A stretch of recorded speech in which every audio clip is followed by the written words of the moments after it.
السلام علیکم ناظرین، نئی ویڈیو میں خوش آمدید کہتا ہوں۔ ناظرین، مدینہ منورہ کو مساجد اور باغات کا شہر کہا جاتا ہے۔ نبی صلی اللہ علیہ وسلم جب مدینہ منورہ تشریف لائے تو مدینہ منورہ میں کھجوروں کے باغات موجود تھے۔ ناظرین، ان باغات کو سیراب کرنے کے لیے مختلف قبائل نے اپنے اپنے کنویں کھود رکھے تھے۔ میں آج آپ کے ساتھ مدینہ منورہ کے ان 4 تاریخی کنویں کے بارے میں معلومات شیئر کروں گا جن کا پانی نبی صلی اللہ علیہ وسلم آپ نے نوش فرمایا، یا جن کے پانی سے آپ صلی اللہ علیہ وسلم نے وضو فرمایا، یا جن کے بارے میں آپ صلی اللہ علیہ وسلم سے بعض روایات بھی منسوب ہیں۔ ناظرین، اگر ویڈیو پسند ہے تو چینل کو ضرور سبسکرائب کر دیا کریں، اس سے ہماری حوصلہ افزائی ہوتی ہے، اور دوستوں کے ساتھ شیئر بھی کر دیا کریں تاکہ مدینہ منورہ کے حوالے سے مزید معلوماتی ویڈیو آپ کو ملتی رہیں۔ ناظرین، یوں تو مدینہ منورہ میں بہت زیادہ کنویں موجود تھے، لیکن تاریخی طور پر 4 کنویں بہت زیادہ مشہور ہوئے جو وقت کی گردش کے ساتھ ساتھ یا تو اب سوکھے ہیں یا بند ہو گئے ہیں، لیکن بیر عثمان حضرت عثمان غنی رضی اللہ تعالیٰ عنہ کا کنواں اب بھی موجود ہے۔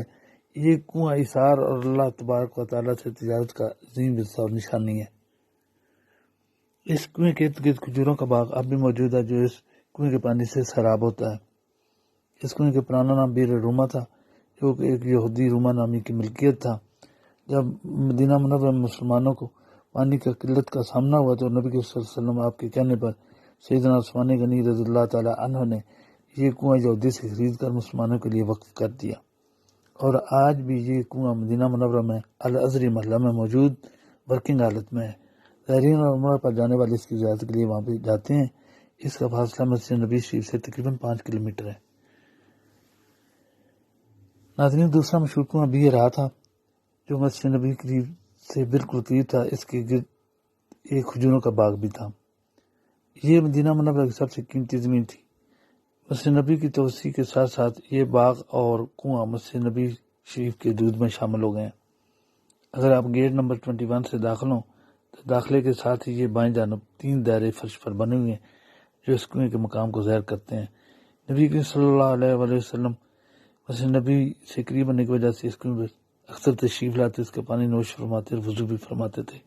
یہ کنویں ایک مشہور صحابی حضرت علی رضی اللہ تعالیٰ عنہ کی ملکیت تھا، جو بعد میں انہوں نے نبی صلی اللہ علیہ وسلم آپ کے کہنے پر اور قرآن کریم میں ایک آیت کے نزول کے بعد اپنے غریب رشتہ داروں میں تقسیم کر دیا تھا۔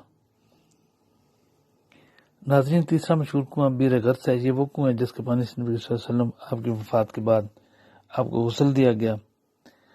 یہ تمام بات احادیث مبارکہ میں موجود ہے۔ نبی صلی اللہ علیہ وسلم جب فوت ہوئے تو یہاں سے پانی لایا گیا اور اس کے پانی سے آپ کے جسد مبارک کو غسل دیا گیا۔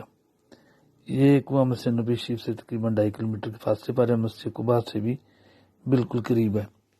کنواں بند ہو چکا ہے لیکن اس کے گرد جنگلہ اور دروازہ لگا ہوا ہے۔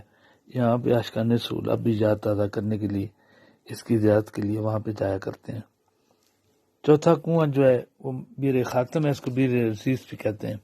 یہ کنواں ایک رئیس نامی یہودی کی ملکیت تھا جو کہ قباء کے محلے میں واقع تھا۔ نبی صلی اللہ علیہ وسلم آپ ایک دفعہ اس کنویں پر تشریف لے کے اس کے پانی سے وضو فرمایا اور پانی نوش بھی فرمایا۔ بعد میں سیدنا ابوبکر صدیق، سیدنا عمر بن خطاب اور سیدنا عثمان غنی رضوان اللہ علیہم تشریف لے گئے اور آپ کے ہمراہ اس کنویں پر بیٹھ گئے۔